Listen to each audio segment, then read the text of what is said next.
Okay mga bro, magandang araw. Welcome back na naman ulit sa ating mga video. Ito naman ay patungkol sa isang transistor radio mga bro.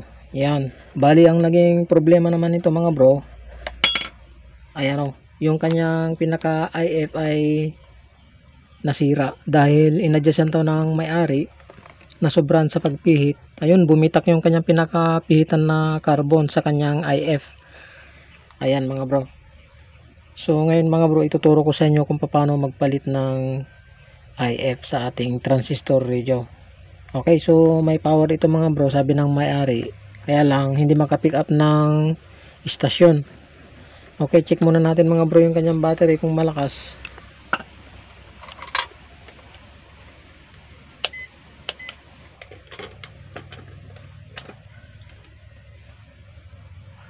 Okay, check natin mga bro.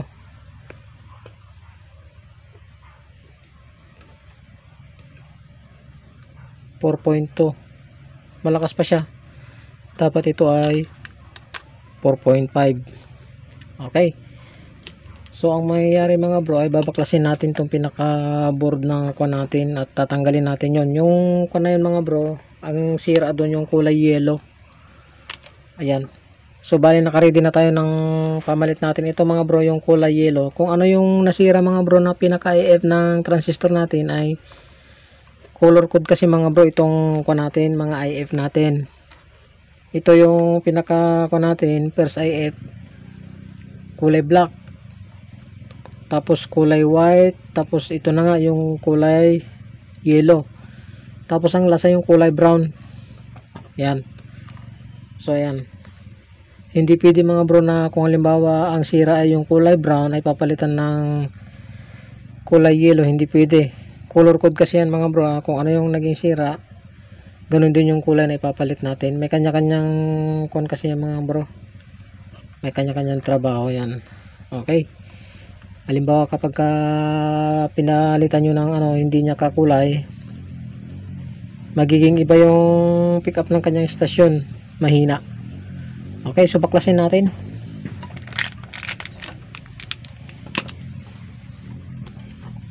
Tanggalin lang natin yung dalawang tornilyo mga bro.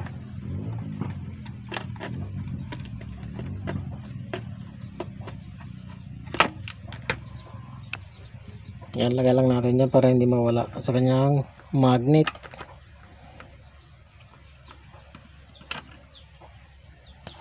Okay, tapos tanggalin natin yung pinakapihitan. Yan, tapos tanggalin pa natin to pihitan ng mga istasyon kung maglilipat ka ng istasyon. Okay, so ganyan natin. Ayan, so gamitan natin mga bro ng ano, ayan na siya oh. Ayan oh, nabitak yung kanya, yung kulay yellow natin. Ayan oh, na IF, bitak yung kanyang pihitan, kaya wala siyang ma-pick up. Hindi pala natin na-testing mga bro na talagang walang ma-pick up. So subukan natin para baka naman para maniwala kayong walang ma-pick up. Okay, so i-power natin. O ayan o, may siya, may signal siya o. Ayun o. O, so tusukin natin yung pinaka input ng pinaka amplifier niya. Ayun o. O ayun o. O, ayos yung kanyang audio. Ang problema, hindi makareceive ng stasyon. Okay, baklasin na natin yung kulay yellow natin mga bro. Ito oh, yan. So gamitan natin ng soldering pump para hindi masira yung pinaka foil ng natin, transistor natin. Okay, so painitan natin. Naku po, hindi pa sa natin na patay muna natin. Okay,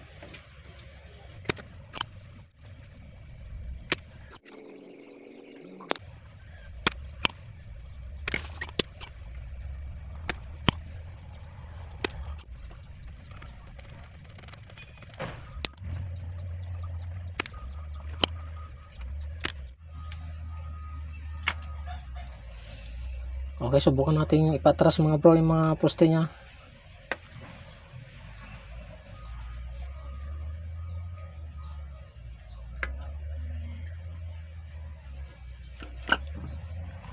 Subukan natin sikwatin ng dahan-dahan.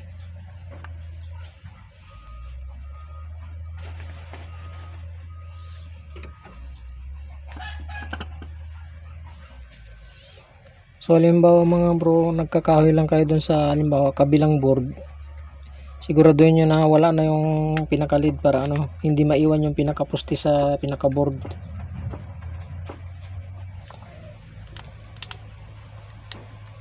Okay, tanggal na. So ayun na mga bro ang epekto ng ano, yung pag nasusobran ng adjust. Ayan o, ayan, nasisira yung pinaka-kwan niya, oh, basag na yung pinaka-adjust, ano. Ayan o.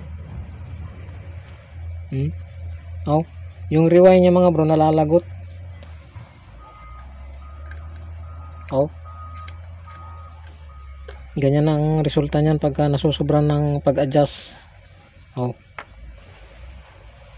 ayan o, nabali na yung pinaka-ulo-ulo niya. Oh.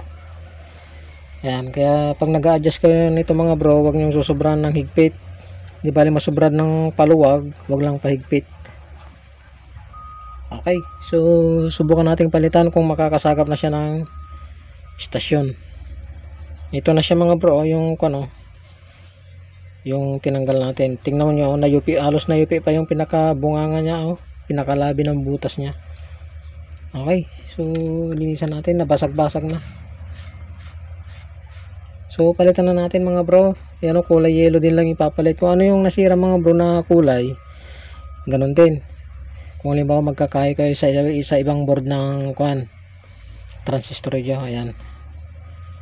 So ilagay na natin ito, kapit natin. Ay, kuan pala mga bro, bago kayo magkabit, i-check nyo muna kung good ito. Ayan, so i-check natin.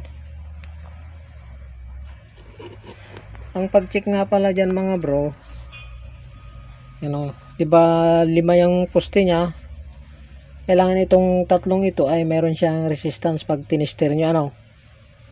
Itong tatlong ito mga bro, kailangan mayroong resistance kapag tinister. Tapos itong dalawang ito, ayan. Okay, testerin natin kung good. Lagay natin sa ohms. Ayan.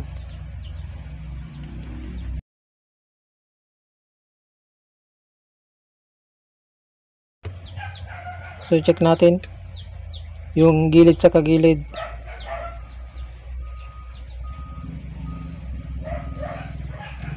Meron siyang 6 ohms sa gitna, 4 ohms. Dito naman sa dalawang poste lang o dalawang pin, meron siyang 6 ohms, oh. O 2 ohms. Ayan, naglalaro sa 1 ohm o di kaya ayan 1.4 ohm. Okay, so ikabit na natin mga bro, kabit na natin. So bali ang gamit ko nga pala ngayon mga bro dito sa amin ay inverter lang, kaya wala kaming kuryente, brown out. Nadali kami ng kwan dito, bagyong Pipito. Yan, kaya ang gamit namin ay inverter.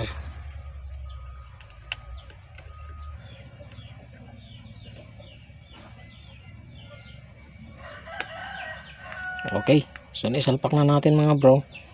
Gagawin natin ay hinangin na natin.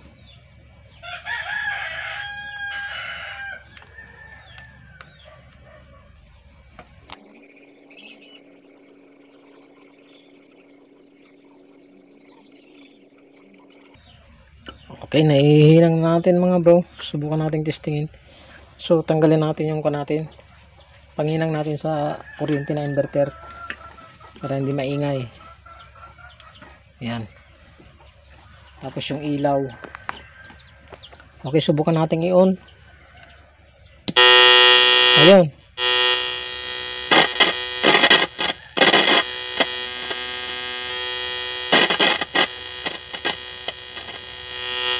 Sandali lang mga bro, papatayin ko lang yung inverter na pipick up ng radyo ano. Okay mga bro, bali napatay na natin yung pinaka inverter natin. Subukan natin i-power ngayon.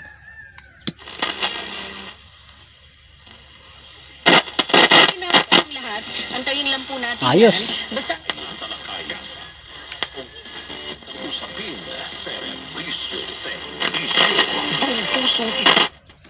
Okay, so ibalik natin mga bro at titestingin natin, pa-final test natin.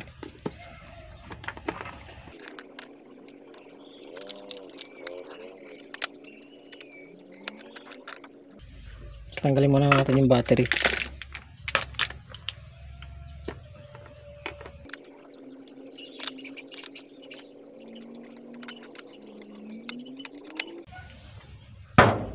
Okay, nailagay na natin mga bro yung dalawang screw. Balik natin yung pihita ng volume. Yan, tapos yung pihita ng istasyon. Okay. So, lagyan natin yung battery. Yan, tapos isisintro natin yung mga bro, yung timing niya pagka ano.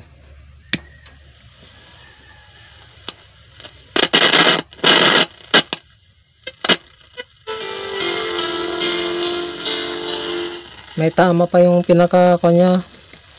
Ang gawin nyo mga bro, pag maingay yan, lagyan nyo ng langis yun, oh, yun. Yung kanya yun, nasa gitna, pero bubutasan nyo to kasi may plastic. Subukan natin i-align.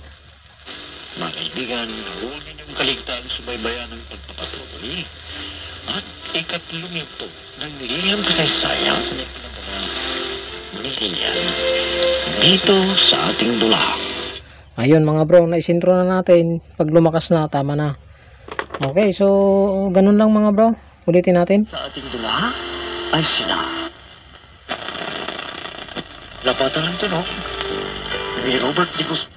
Okay, so ayos na mga bro, ganun lang. Kapag garalgal itong pinakakon nito, may video na tayo nito mga bro kung paano mag-overhaul ng variable capacitor ito. Tapos kung makukuha pa sa langis, pwede lang kung garalgal ito.